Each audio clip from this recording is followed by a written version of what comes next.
제가 읽도록 하겠습니다. 이때에 예수께서 갈릴리로서 요단강에 이르러 요한에게 세례를 받으려 하신대 요한이 말려 가로되 내가 당신에게 세례를 받아야 할 터인데 당신이 내게 오시나이까. 예수께서 대답하여 가라사대 이제 허락하라. 우리가 이와 같이 하여 모든 의를 이루는 것이 합당하니라 하신데 이에 요한이 허락하는지라. 아멘. 15절까지입니다.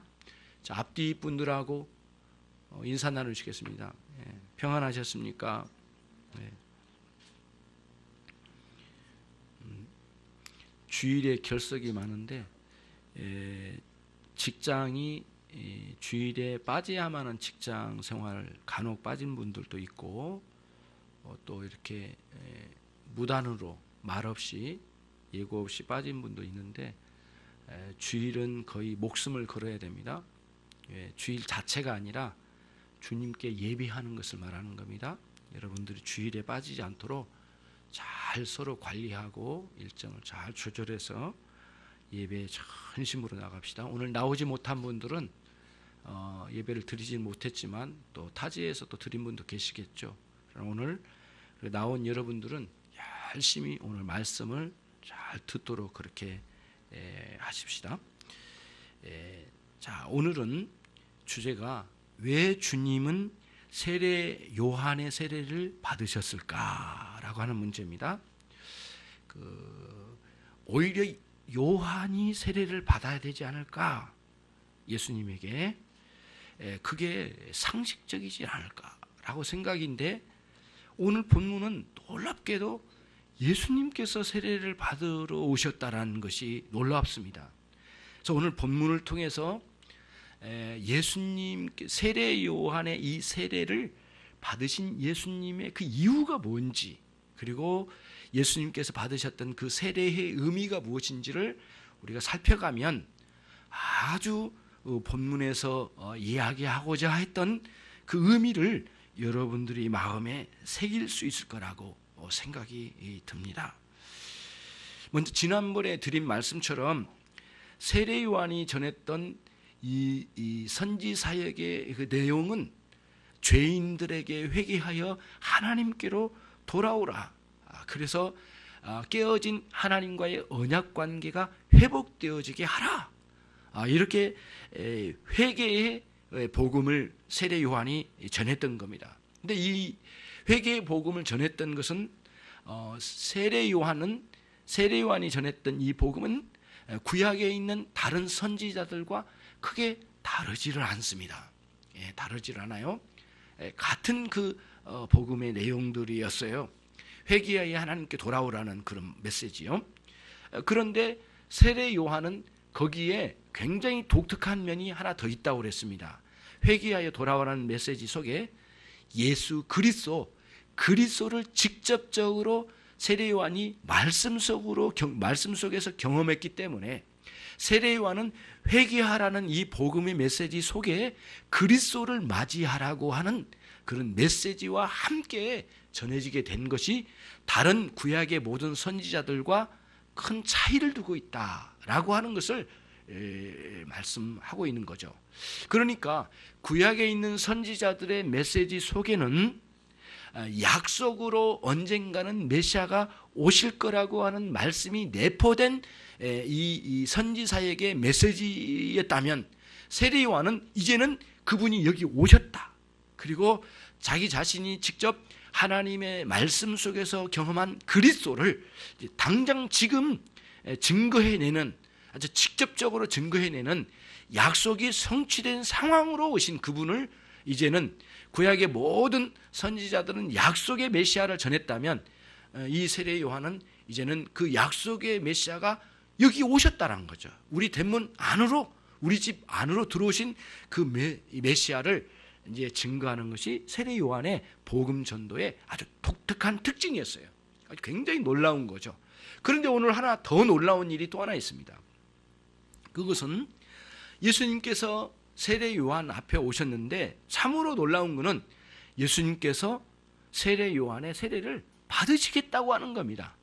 받으시겠다고 이렇게 나오시니까 세례 요한이 깜짝 놀라서 아닙니다. 이 세례는 우리 주님께서 내게 베풀으셔야 될 일이지 내가 어찌하여 주님에게 세례를 베푼다는 말씀입니까? 가당치도 않습니다. 나는 그럴 수 없습니다.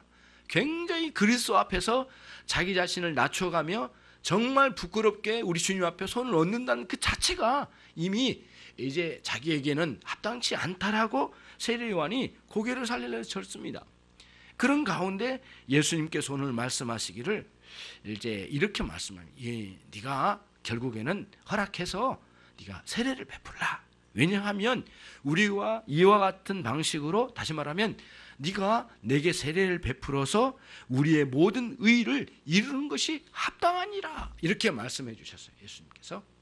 그래서 그러면 세례를 받는 이유는 딱 한 가지. 예수님께서 세례 요한의 세례를 받으신 이유는 딱 한 가지. 그건 뭐냐면은 모든 의를 이루기 위한 것이다 라고 하는 것이 여기 핵심적인 요소예요.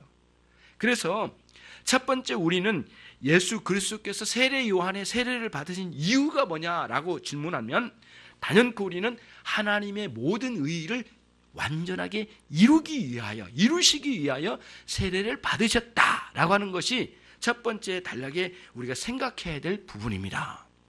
첫 번째 단락이에요. 그러면은 여러분과 제가 먼저 세례 요한의 세례를 먼저 역사적으로 관점에서 한번 살펴보고 그 다음 예수님이 세례 받으신 그 내용들을 그 의의를 이루신다는 게 뭔지를 살펴보도록 하겠습니다. 우선은 구약의 모든 성도들은 참된 신자, 하나님의 구원받은 참된 신자들은 그 예배를 드리러 가는 제사를 집례하는 데 참여하고자 해서 성전이나 성막에 찾아갔던 모든 백성들은 반드시 그 제사 집례 과정 속에 정결의식이라고 하는 것이 항상 있었습니다. 정결의식. 아주 좁게 말하면 작은 거로는 손을 씻는 것도 하나의 정결의식에 속했고요. 그래서 제사장이 특별히 제사를 집례할 때 짐승을 잡아 피가 튀기고 막 그런 일들이 많이 있었지 않겠습니까? 그럴 때 물두멍을 이 성막에 갖다 놓고 물두멍을 비치해 놓고 항상 이 세숫대야와 같은 물두멍에 깨끗한 물을 떠다 놓고 거기다 항상 제사 집례하면서 또 와서 씻고 닦고 하면서 제사 집례가 이렇게 진행이 되는 겁니다. 그러니까 이 정결의식은 항상 이런 이 제사 집례 속에 항상 담겨져 있어요. 그리고 제물 자체도 굉장히 정결하고 아주 그 흠이 없는 제물을 하나님 받으셨고요. 그리고 자기 자신을 성전에 갈 때마다 내가 부끄러운 모습이 아닌가 이런 생각에서 만약에 자기가 오랫동안 병치레를 하다가 하나님 앞에 나갈 때는 나름대로 또 정결의식을 집에서 정결하게 자기 몸을 씻고 또 성전에 나가는 그런 방식으로 이제 갔던 것이죠.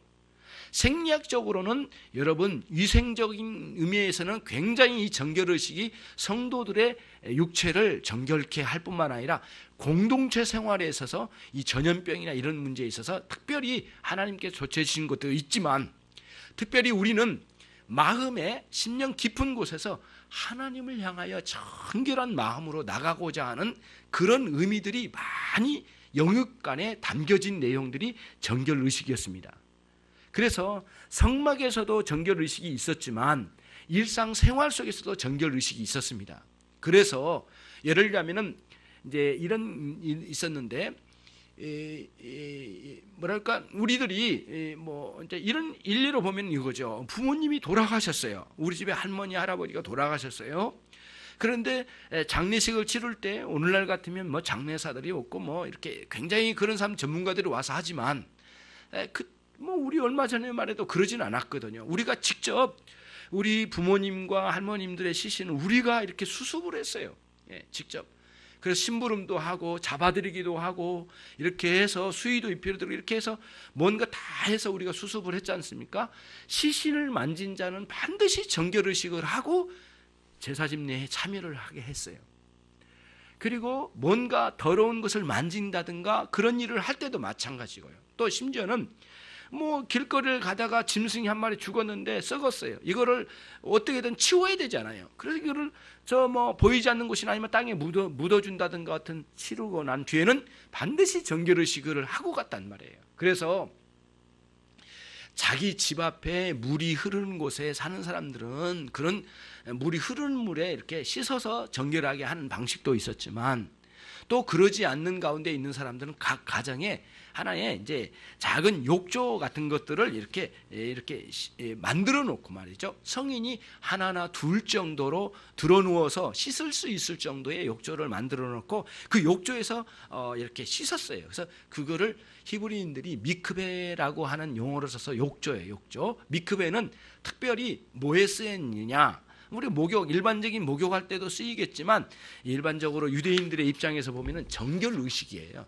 정결 의식과 관련이 있어요. 그래서 자기 집안에 실제로 이렇게 깊이 지하실 같은 데다 뚫어놓고 아니면 이렇게 했는데, 실제로 얼마 전에 많이 지나지 않은 건데요. 얼마 전에 이런 것들이 이제 유물로 발견이 되었어요. 그래서 실제로 베들레헴에서 아주 가까운 곳에 있는 에인 케렘이라고 하는 지역이 있는데, 베들레헴에 아주 가까운 지역인가 봐요. 같은 옆 동네였던 것 같아요. 이런 곳이 있는데 여기가 세례 요한의 고향이에요. 그런데 마침 얼마 되지 않았는데 그런 세례 요한의 고향에 굉장히 놀라운 이런 아까 미크베라고 하는 이런 욕조가 지하에 이렇게 만들어진 것이 아주 2000년 만에 이렇게 발견이 된 거예요. 그래서 그거를 추적해서 쭉 올라가 보니까 2000년 전에 이미 예수님 시대에 세례 요한 시대에 만들어진 것으로 이제 추측을 해요. 그러면서 이제 거기서 여러 가지 유물들이 발견됐는데 그때로 추정될 만한 그 증거들을 여러 가지를 찾았던가 봐요. 그런 일들이 있는데 이렇게 지하로 돌로 된 건데요. 돌이 막 강한 돌은 아닌 것 같아요. 돌을 깎아가지고 지하로 뚫어서 계단으로 놓아서 이렇게 제일 밑바닥에는 물로 씻을 수 있는 욕조를 이렇게 돌로 쌓아서 만들었는데, 아주 벽은 깨끗하게 이제 회를 칠해서 이런 것들을 만들어 놓고요. 정결하게 만들어 놓고, 자기가 이제 정결 의식을 하고자 할 때는 몸을 씻거나 그럴 때는 이제 불을 켜고 이렇게 이제 등을 들고 이제 들어가서 거기에서 정결하게 씻고 예배에 참여하고 그랬던 그런 것들이 이제 거기에 드러나는 것이 이제 보여져요. 그런 것 유물로 발견되기도 했어요. 아무튼 구약의 모든 백성들이 또 이렇게 와서 역사적으로 이 신앙의 깊은 곳에는 이 정결의식이 떠나지를 않았어요. 유대인들에게는 항상 정결의식이 같이 있었던 거예요. 예배, 정결의식, 정결의식, 예배, 이게 떨어지지 않는 아주 익숙해진 것이 정결의식이었어요. 예. 그러니까 어디 가서 신앙생활과 함께 이렇게 자기 몸을 씻고 정결하게 하는 이 정결의식은 특별히 굉장히 중요하게 되들 바에는 아주 이질적으로 느껴지지 않은 거죠. 그런 가운데 세례 요한이 하나님의 말씀을 크게 경험하고 이제는 정말 놀랍게 광야의 어릴 적에 나가서 하나님과의 대면하면서 말씀의 은혜의 세계를 풍성히 경험하고 그 하나님의 메시지를 받은 거죠. 예, 받은데 그런 그 성령의 충만함으로 이제 이 광야에서 부르짖어 외쳐 하나님의 말씀을 이제 회개하라 천국이 가까웠느니라 외쳐야 되는데, 동네에 들어가서도 전하고 요단강 근처에서 광야에서 말씀을 전하는데 수많은 사람들이 이제 몰려들기 시작했어요. 몰려들어서 구름대와 같이 많은 사람들을 향하여 막 이 복음 그리스도의 이 천국의 메시지를 막 전하는데 사람들이 회개하고 꼬꾸라지는 역사가 있는 거죠. 그런 가운데 사람들이 이 요단강가에 회개가 터지기 시작할 때에 세례 요한이 하나하나 회개한 사람들을 데려다가 깨끗하게 정결의식, 다시 말하면 세례를 진리하는 일들이 거기서 이제 공식적이고 공개적이고 온 백성들을 보는 앞에서 이게 이제 시행이 되기 시작한 거예요. 그래서 과거에 있었던 정결의식이 몸에 배인 이스라엘 백성들이 회개하여 참된 신앙으로 새로운 삶을 살고자 하는 사람, 각오된 이 사람들에게 세례를 베푼 것은 너무너무 자연스럽게 세례 요한의 사역의 현장의 중심에 들어왔다는 거예요. 이것이 오늘 이제 세례 요한이 이 정결 의식의 하나였던 그런 것이 이제 실제적으로 이 세례로 이제 이렇게 세워지는 아주 중요한 계기가 되었던 것이에요. 그런데 이제 문제는 거기에 멈추지 않아요. 세례 요한의 세례였지만 이 세례를 우리 주 예수 그리스도께서 크게 인정하신 거예요. 받아들이신 거예요. 예. 다시 말하면 신적인 권위로 그 세례를 인정하신 거예요. 근데 인정하신 방식이 그래 그거 계속해라 이런 식이 아니에요. 나도 너의 세례를 받겠노라. 이런 방식으로 오신 거예요. 굉장히 놀랍죠. 사실은 그 메시지를 주신 분이 우리 주 예수 그리스도이시고 하나님 아들이신 그분이시고 율법을 제정하신 분도 하나님 아들 예수 그리스도이시고 삼일체 하나님의 완전한 그 역사로 이루어진 것 아니겠습니까? 율법을 제정하신 그분이 율법 아래 내려오셔서 율법에 순종하신 방식으로 완전한 의를 이루신 예수님이 이제는 그 세례를 용인하시고 그 있게 하신 분이 예수님이셨는데 그분이 이제는 그 세례를 그 세례 안으로 내려오셔서 세례를 받으시는 방식으로 세례 요한의 세례가 예수 그리스도의 본래적인 세례였다는 것을 증거하는 방식으로 여러분의 세례와 여러분과 저의 세례가 그리스도의 세례와 연합을 이루는 방식으로 세례를 인정하셨다는 거예요. 이것이 굉장한 독특한 특징이에요, 여러분. 그래서 참된 신자로 돌아온 회개한 신자들이 그리스도인이 됐지 않았겠습니까? 그러면 그의 마음과 심령, 그의 심령과 영혼이 하나님 앞에 새롭게 되어진 새로운 피조물이 되었다라고 고린도후서의 바울 사도가 증거한 것처럼 보라 새 것이 되었도다. 새 것이 된 것을 이제 표징으로 겉으로 표를 드러내는 것 방식으로 이 세례를 집례하여서 한 사람이 새로운 존재가 되었다는 것을 보여주신 거예요. 이런 방식으로요. 예. 그렇게 해서 이 세례가 집례가 된 것이에요. 그러니까 매우 이게 아주 자연스러우면서도 그리스도의 세례로 잘 정착되어 사람들에게 이게 세례가 전해지도록 역사하셨고 실제로 우리 주님은 이제 마지막 당신이 이 땅에서 구원 사역을 완성하시고 난 다음에 그리스도의 십자가에 죽으시고 또 부활하셔서 3일 만에 부활하시고 완전히 이 땅에서 이루실 구원 사역을 완성하신 다음에는 예, 좀 더운 것 같아요. 좀 꺼주셔도 되겠습니다. 예, 완성하시고 난 다음에는 주님이 이제 이거를 제자들에게 명하셨어요. 사람들에게 모두 세례를 베풀라고 명하셨어요. 그게 이제 마태복음 28장 마지막 부분에 이제 복음을 전하고 각각 제자를 삼아 세례를 베풀어라. 세례를 베풀어 제자 삼으라는 말씀이 예수님의 명령으로 지상 명령으로 주어지게 돼요. 그러면서 모든 신자는 세례를 받는 과정을 통하여 그리스도의 제자됨을 확증시켜 나가는 이런 일들이 있도록 하셨어요, 예수님. 그리고는 심지어는 마가복음 16장 마지막 끝부분에는 더 아주 명확하게 말씀하셨어요. 너희는 모두 나를 믿고 난 다음에 세례를 받고 만약에 세례를 믿고 그러니까 믿고 구원을 얻으라 이렇게 말씀하시고 그 다음에 뭐라고 말씀하냐? 믿지 아니한 자는 구원을 얻지 못한다라고 명확하게 말씀을 해주셨어요. 그래서 믿음과 세례는 하나로 묶어 놓으셨어요, 예수님께서. 예, 그럼 굉장히 중요한 겁니다. 여러분과 제가 오늘은 여기서 정리가 잘 돼야 되는데요. 물로 세례를 주는 그런 세례 의식이 있는데 우리는 세례를 말할 때 자꾸 세례 의식만을 생각할 때가 많아요. 그러나 세례 의식과 떨어지지 않는 한 가지가 있는 그 뭐냐면 세례의 내용이에요, 내용. 내가 예수님을 영접하여 참으로 예수님과 내가 한 몸을 이루어서 나는 예수님과 함께 십자가에 죽고 예수님과 함께 3일 만에 부활하신 예수님과 함께 다시 부활하는 놀라운 역사를 경험한 예수님과 한 몸이 되었다라는 위대한 이 복음 진리를 내 영혼이 내 전제가 이렇게 받아들인 거예요. 그래서 예수님의 복음이 내 것이 된 거예요. 예수님은 나의 것이 됐어요. 전체가 내가 예수님이 이루신 구원 사역이 내 것이 된 거죠. 이런 놀라운 역사의 복음이 이제 믿음을 통하여 우리에게 이루어진 거예요. 그 이루어진 것을 이 세례 의식으로 표를 할 뿐이었어요. 그러니까 세례 의식의 표가 있지 않아도 이 세례라고 하는 내용은 이미 믿는 자들에게 이미 주어진 것이죠. 그리고 때가 되어 우리가 절차를 따라서 세례 의식을 하죠. 세례 의식이 없더라도 사실은 믿음을 통하여 구원을 얻은 것은 사실이지만 우리는 이 세례를 통하여 하나님께 이 사실을 고백하고 교회 앞에, 공동체 앞에서 이 사실을 고백하는 방식으로 세례 의식이 진행이 되는 거예요. 집행이 되는 거예요. 그래서 여러분과 제가 세례를 받을 때 진정으로 구원받은 사람들은 이 세례를 받을 때 참으로 감격스럽게 와닿는 거예요.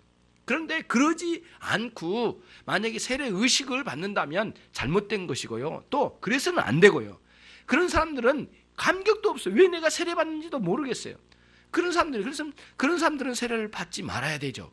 그러나 주님을 참으로 영접한 자들은 참으로 기회가 닿아서 세례를 받는 절차를 따라서 이제 세례를 받음으로 교회 앞에 공개적으로 보여주고 하나님 앞에 고백하는 신앙 고백적인 세례 의식을 참여하고 또 받는 그런 과정들이 우리에게 필요한 것이죠.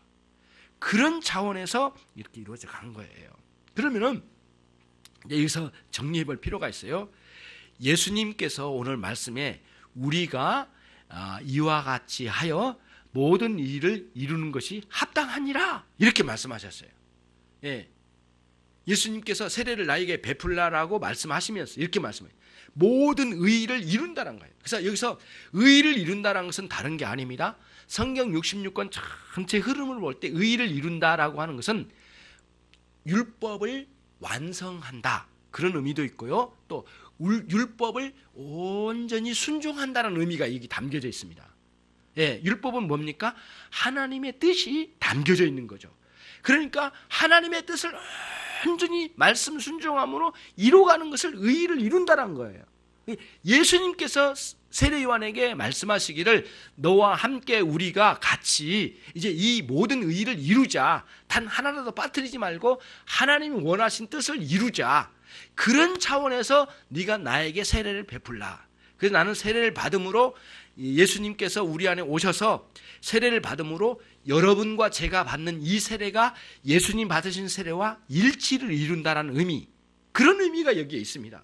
그러니까 여러분이 받으신 세례는 예수 그리스도께서 받으신 세례이고 그분이 받으셔서 의를 완성하신 그 의를 우리에게 확증시켜 주셔서 여러분이 받으신 세례와 그리스도가 받으신 세례가 하나라는 사실을 보여주는 거죠. 그런 차원에서 강력한 메시지가 여기 담겨져 있습니다. 얼마나 감사한지 몰라요.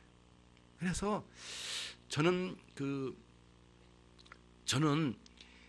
지금 돌아보니까 그 1980년도죠. 뭐 광주에 또 뭐 이런 사태가 있었고 그랬잖아요. 안 좋은 일도 있었고 그런 해인데 5월달에 일어났고요. 저는 1980년도 그 해 10월 18일 토요일 날 문답하고 17일 날 문답하고 18일 날 저는 거기서 이제 그 순창에서 이제 고향 교회에서 세례를 받았습니다. 그 날짜를 잊어먹었는데요. 정확하게 거꾸로 추적해서 봤습니다. 보니까 요즘 달력은 거꾸로 가면 갈 수 있더라고요. 날짜를 정확하게 찾아보니까 있더라고요. 그래서 그 날짜를 항상 기억하고 있는데 세례를 그날 받았어요. 예. 얼마나 기뻤는지 몰라요. 너무너무 주님이 사모가 되어서 주님과 함께 하루하루 살아간다는 게 너무 기뻤거든요. 그래서 토요일 날 이렇게 문답을 다 마치고 집에 돌아갔는데 내일은 좀 일찍 나와라 준성아 그러면서 장로님들 목사님 이렇게 쓰다듬으면서 아이고 이쁘지 준성이 그러면서 이제 이렇게 쓰다듬으면서 이렇게 이야기를 하시는 거예요. 그리고는 세례를 이제 베풀 텐데 네가 가서 이렇게 세례를 받아라 이렇게 말씀하신데 주일 아침에 일찍 일어났는데 좀 춥고 그랬어요. 그럼에도 야 내가 오늘 진짜 세례 받는데 야 이게 목욕이라도 하고 가자 우리. 그러고는 나는 이제 나름대로 막 그 자취방에 물을 떠다 놓고 너무 추워서 그래서 이제 이렇게 골로라고 하는 이런 저기에다가 밥 끓여 먹는 데다가 물을 한 대 갖다 놓고 이제 이렇게 찬물로 씻고 난 다음에 그 뜨거운 물로 또 이렇게 데펴가지고 이렇게 따뜻하게 몸을 하고 다시 이제 머리를 말리고 아침 일찍 주일날 아침에 갔습니다. 그랬더니 장로님들이 세례 받는 사람들 이름을 다 부르시더라고요. 이렇게. 그래가지고 이름표를 붙여놓고 하나씩 앉혀놓고 이렇게 우리 목사님께서 조성수 목사님이신데 그분이 세례를 베푸는데 얼마나 감격적인지 몰라요. 제 인생이 내가 이제는 세상을 버리고 우리 주님께로 돌아간다라는 아주 굉장한 증거를 나에게 보여주셨고 너무 감격적이었어요. 여러분께서도 그런 세례의 과정이 있으셨을 거예요. 아직 못 받으신 분도 계시겠지만 이런 그 세례의 집례의 과정을 통해서 이제 우리에게 보여주셔서 예수님께서 받으신 세례와 우리의 세례가 하나라는 사실을 아주 강력하게 보여주심으로 예수님께서는 이 땅에서 받으신 소명, 당신이 이 율법 아래, 율법의 저주 아래 있는 인생들을 구원하시기 위하여 율법 아래 내려오셔서 그 율법을 온전히 순종하심으로 의를 완전히 성취하시고 그리고 세례를 받으심으로 모든 의를 이루어 가신 방식으로 예수님께서 이 세례를 받으셨다라고 하는 것이에요. 그런 의미에 예수님께서 세례를 받으셨어요. 그러니까 외적으로 드러나는 예수님께서 메시아로 등극하셨다라는 그런 의식으로만 볼 것이 아니라 그런 의미에 여러분이 받으신 세례와 저희 예수님께서 받으신 세례가 하나라는 사실을 완전히 여기서 녹여내리는 그런 메시지의 말씀으로 마태복음 3장 오늘 15절의 말씀, 우리가 이와 같이 하여 모든 일을 이루는 것이 의의를 이루는 것이 합당하니라 라고 하는데 여러분과 제가 함께 참여하게 되었다는 것이에요. 그런 차원이에요. 예. 그런 방식으로 예수님께서 이루신 의로우심은 나중에 이제 이런 상황으로 이제 가는 거예요. 그게 이제 어디와 연결되어 있느냐면은 여러분과 제가 예수님을 영접한 그 무렵에 어떤 현상이 일어나면 영적인 개념에서 볼 때는 예수님의 의로우심이 이 죄인에게 오게 되고 우리의 죄가 예수님에게로 전가되는 거예요. 예수님에게 우리의 죄와 죄의 형벌이 떠넘겨지고 예수님의 의로우심이 우리에게 떠넘겨져서 이렇게 서로 교환적인 떠넘김, 교환적인 이렇게 전가, 이런 현상이 우리 안에 영적으로 일어나게 됐어요. 그래서 예수님의 의로우심이 우리 안에 들어오고 우리의 죄가 예수님에게 가서 예수님은 십자가의 그 불의함을 가지고 가셔서 십자가에 완전하게 죽으셔서 완벽하게 죽으심을 통하여 우리의 불의를 모두 불살라 태워버리듯이 완전히 사멸시키는 역사가 예수님의 십자가 사역 안에 일어났던 거예요. 그때 그 일을 위하여 우리 주님이 완전하게 이 땅에서 의를 완성시키신 거예요. 그 의로움을 우리에게 주시기 위하여. 그래서 예수님은 오시기 전에 의로우심이 부족하거나 모자라신 것이 아니었어요. 완전한 의로우심이었는데 왜 의를 이루셔야만 했는가? 그 의는 우리를 위하여 의를 여기서 이루셨던 거예요. 우리를 위하여 십자가에 죽으신 것처럼요, 우리를 위하여 부활하신 것처럼요, 이런 방식으로 예수 그리스도의 세례 받으심을 이해하면 어느 정도는 충분하게 이해가 되었다라고 생각됩니다. 두 번째로 넘어갑니다. 그러면 예수님께서 받으신 이 세례의 의미는 무엇인가? 그 의미가 또 있어요. 그 안에 그 받으신 그 세례의 의미가 또 있는데 그것은 뭐냐면은 여러분과 제가 예수님과 연합을 이룬 거예요. 신자가 그리스도와의 연합을 이루는 의미를 여기다가 이 세례의 의미에 담아 놓으신 거예요. 예, 그런 거죠. 그래서 예수님의 특별히 아주 놀라운 그 예수님의 구원 사역을 특별히 드러낸 부분이 크게 이제 두드러지게 크게 드러낸 부분이 어디 있냐면은 예수 그리스도의 십자가 사역이에요. 십자가에서 우리의 죄를 모두 사멸하시고 이 치욕스러운 죄의 노예로 살던 우리들을 구원해 주셨어요. 그 사건이 결정적인 사건이 십자가 사역이었어요. 십자가의 죽음의 사역이었어요. 거기서 우리의 모든 죄를 다 사멸하신 거죠. 예. 그 세례의 의미는 예수 그리스도의 십자가 사역에 우리를 불러들이신 거예요. 그래서 예수님이 십자가에 못 박혀 죽으신 것처럼 우리 또한 십자가에 못 박아 죽는 역사가 일어난 거예요. 언제? 믿는 순간에 그런 일들이 우리 안에 일어나게 되었어요. 놀랍게. 그래서 여러분과 함께 우리가 주님을 영접한 그때에 그리스도의 의로우심 우리 안에 들어오는 그때에 우리가 예수 그리스도의 십자가에 모두 우리의 죄성이 이제 우리의 죄의 영원한 저주의 형벌이 못 박혀 사라져버리고 불태워지는 놀라운 역사가 있었단 말이에요. 그러면은 이거는 이제 여기서 이제 그 다음 하나가 또 진보돼야 돼요. 그게 무엇이냐면은 이 세례의 의미는 우리가 그리스도의 십자가에 함께 못 박겠다라는 의미가 있다고 말씀드렸잖아요. 그래서 바울 사도도 날마다 내가 십자가에 못 박히노라 이런 말씀을 하시잖아요. 예. 바울 사도도 그런 이야기를 해요. 굉장히 놀랍죠. 이게 무슨 뜻이냐면은 과거에 내가 20년 전에 주님을 영접한 그때에 주님께서 내 죄의 모든 죄의 저주와 형벌을 모두 주님이 감당하시는 놀라운 역사가 거기 경험되게 하신 것도 사실이지만 오늘날 이후에 지속적으로 날마다 바울처럼 십자가에 못 박히는 삶을 살아야 된다는 뜻이에요. 그럼 어떻게 못 박히며 살 것인가? 그건 뭐냐면은 날마다 여러분과 제 안에 있는 이 정욕적인 부분, 이 죄의 근성, 이런 죄의 근성이 날마다 십자가에 못 박히는 것처럼 죽어져야 된다는 거예요. 날마다 우리 안에 있는 이 죄성이 죽어지는 삶을 살아야 된다는 거예요. 그거를 죄죽임의 교리라고 해요. 이 죄죽임의 교리 속에서 이게 이제 나중에 또 설명이 되어지는데 날마다 우리의 이 더럽고 추한 죄성이 끊임없이 일어나는 게 신자 안에도 잔존해서 일어나는데 이것이 날마다 죽어져야 되는 거예요. 이 더럽고 추악하고 게으르고 나태고 아무렇게나 살려고 하는 무지막지한 인생의 이런 근성들이 죽어지는 거예요. 그러면서 성화의 삶, 거룩한 삶이 지속적으로 이루어져 나가게 되는 거예요. 그 사람이 정말 예전에는 죄의 근성이 활발하게 일어날 때는 아무렇게나 말하고 아무렇게나 행동하고 아무렇게나 사람들과 분노하며 살던 그런 사람이었어요. 게으르고 나태하고 하나님을 향하여 살만한 열심도 없었어요. 왜냐하면 죄에 짓눌려 버렸기 때문에.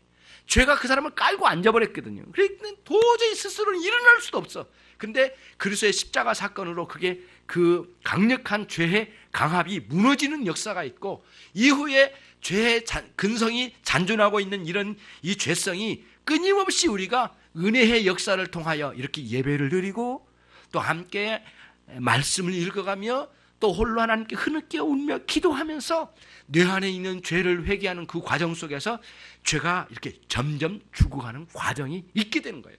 그러면서 그 사람이 이 일이 계속 이루어지면 이 인격적으로 신앙의 깊은 세계가 성숙을 이루어가는 아주 훌륭한 사람으로 성장해 나가요. 그 과정을 우리는 그리스도를 닮아가는 과정이라고 설명을 하는 거예요. 예. 그러면 또 한 가지가 있어요. 십자가에 못 박히는 삶이 매일 있어야 된다는 게 한 가지. 이 예수님의 세례 받으심의 의미 속에 또 한 가지가 있어요. 그것은 무엇이냐면은 예수님께서 3일 만에 무덤에서 부활하신 사건이에요. 이것도 세례를 통하여 우리에게 보여주신 아주 중요한 메시지예요. 그건 뭐냐면은 우리 예수님의 부활하심이 우리의 부활이 되게 하신 거예요. 육체적으로 언젠가는 죽게 하겠지만은 결국에는 영원히 죽지 않아요. 그리고 죽지 않을 뿐만 아니라 하나님의 나라의 영생의 세계를 누리는 과정이 있어요. 그래서 육체적인 죽음은 저주가 아니라 이제는 성화의 단계, 완성의 단계로 바꿔지게 되고 그리고 여러분과 제 안에 있는 이런 이 부활의 역사를 예수님과 함께 경험해 나가고 예수님의 부활이 첫 열매가 되어 우리의 부활이 되는 놀라운 역사를 이루어 놓으신 거예요. 그래서 처음에 주님을 영접할 때 그리스도의 부활이 우리 안에 들어오게 됐고 영생의 세계를 이루었어요. 그러나 문제는 또 한 가지 있어요. 날마다 이 부활을 경험하며 살아가는 삶을 살아가야 되는 거예요. 그 뭐냐면은 아까는 죄가 죽어지는 방식으로 십자가에 매달려야 된다면 이제는 우리 안에 있는 은혜가 살려져야 돼. 날마다 은혜로운 삶으로 바뀌어져 가야 돼. 은혜의 역사가 날마다 살아나야 돼. 샘솟듯이. 그런 방식으로 죽음에서 부활하는 과정을 날마다 경험적이고 실제적인 경험이 계속적으로 일어나야 되는 거예요. 이것이 십자가를 경험하는 매일의 삶과 부활을 경험하는 매일의 삶이에요. 그래서 모티피케이션이라고 하는 죄죽임의 삶과 그 다음에 비비피케이션이라고 하는 은혜 살림의 삶이 우리 안에 양쪽 다 있어야 된다는 거예요. 죽어가고 살려져야 되죠. 이 죄가 죽어가야 이 은혜가 살려진 거고요. 은혜가 있어야 죄가 죽어가는 거거든요. 그래서 죄죽임의 삶과 은혜 삶의 삶은 이 주도적인 역할을 하신 분은 단연코 성령 하나님이셨어요. 예. 그런 관점에서 여러분들이 오늘 그리스도의 세례 받으심과 우리의 세례 받음 사이에 하나가 이루어지면서 그리스도께서 이루신 구원 사역이 어떻게 구체적으로 우리에게 성취되어져 가는가를 말씀을 드렸습니다. 그러므로 신자가 막무가내 되는 대로 막 살아가거나 이루어진 대로 막 살아갈 것이 아니라라는 것을 우리가 알게 돼요. 그리스도의 놀라운 구원 사역이 실제적으로 내 삶에 이루어지고 성취되는 과정을 통하여 날마다 그리스도와 함께 동행하는 삶을 이루어져가는 거예요. 이게 중대한 우리의 삶의 변화예요. 변화. 그래서 삶이 이렇게 거룩한 삶으로 변화되지 않는다면 그 사람이 진정한 신자의 삶을 살고 있는가? 아니라는 거예요. 그 사람이 세례받은 신자답게 살아가고 있는가? 아니라는 거예요. 그렇지 않다는 거예요. 그러니까 진정한 삶은 세례받은 신자다운 삶을 살아가야만 하는 것이죠. 그리스도와 함께 연합하여 그런 삶을 이뤄나가는 그런 여러분과 제가 돼야 되겠다는 것이에요. 말씀을 정리해 보겠습니다. 세례 요한은 매우 당황스러운 상황이었지만 예수님의 이 말씀에 깜짝 놀라서 너와 나 사이에 이 소명 잘 끝까지 이 의의를 모두 이루어 가자라고 하는 측면의 세례 요한은 순종한 마음으로 예수님에게 세례를 베풀어 드렸고, 그리고 예수님은 세례 받으심으로 우리의 세례 안에 들어오셨다라는 위대한 역사를 우리 가운데 보여주신 거고요. 보여주신 거고, 마치 예수님이 우리가 죽어야 될 십자가에 당신이 들어간 것처럼, 마치 우리가 들어가야 될 그 무덤 속에 주님이 들어가신 것처럼 세례 안쪽으로도 우리 주님이 들어오셔서 우리와 하나 되게 하셨다라는 위대한 역사를 보여주신 거예요. 그렇게 역사를 이루셔서 우리 주님께서는 우리를 위하여 당신의 의를 완전하게 성취해 주셨어요. 원래 의로우신 분이지만, 그리고 우리를 위하여 당신 자신이 구원의 역사를 완전히 표로 보여주셨어요. 그것이 뭐예요? 세례라고 하는 표예요. 여러분들과 제가 그런 세례의 의미를 잘 이해하고 실제적으로 세례 교인답고 세례받은 자로서 또 세례받진 않았지만 세례의 의미를 온전히 담고 있는 그 영혼들은 반드시 이러한 정신을 가지고 날마다 십자가에 매달려 죽는 삶이요, 날마다 그리스도와 함께 무덤에서 부활하는 생생하고 생명적인 요소가 날마다 있기를 간절히 바랍니다. 그런 은혜의 역사가 우리의 세례의 의미가 여기에 담겨져 있으니 여러분과 제가 게으르거나 나태하거나 아무렇게나 살아가는 삶을 이제는 끝냅시다. 전심으로 은혜의 삶을 살아가는 그런 여러분과 제가 돼야 되겠습니다. 예전에 우리가 처음에 세례받았을 때의 감격만으로는 살 수 없습니다. 거의 의미가 없어요. 처음에 세례받을 때 감격으로만 살아갈 수 없고, 오늘 현재적으로 세례의 의미의 감격이 생생하게 경험되어지는 죄죽임과 은혜 살림의 생생한 역사가 날마다 있기를 바랍니다. 기도하겠습니다. 우리 시간 오늘 말씀에서 주어진 말씀의 내용을 잘 생각해보고 하나님 세례의 의미가 실제적으로 우리의 것이 되게 하여 주셔서 날마다 생생한 세례의 의미의 능력으로 살게 해 주옵소서. 우리 같이 함께 기도하겠습니다.